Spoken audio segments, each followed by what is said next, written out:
గూడూరును జిల్లా చేయాలని కోరుతూ తిరుపతి జిల్లా గూడూరు నియోజకవర్గంలో జేఏసీ ఆధ్వర్యంలో బంద్కు పిలుపునిచ్చిన నేపథ్యంలో ఉద్రిక్త వాతావరణం చోటు చేసుకుంది. విద్యార్థి జేఏసీ ఆధ్వర్యంలో ఆర్టీసీ డిపోలో బస్సులను అడ్డుకున్నారు. అనంతరం రోడ్డుపై బైఠాయించి నిరసన వ్యక్తం చేశారు.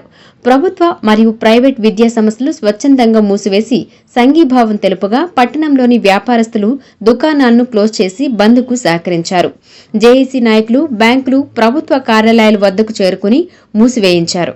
జిల్లా కోర్టు నందు న్యాయవాదులు తమ విధులను బహిష్కరించి నిరసన వ్యక్తం చేశారు. అన్ని వర్గాల వారు ఈ ఉద్యమంలో చేరడంతో రోజురోజుకి ఉధృతమవుతోంది.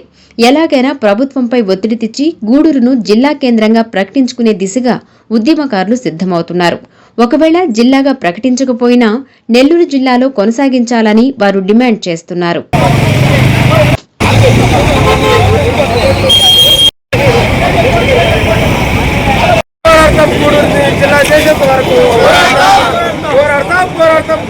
జిల్లా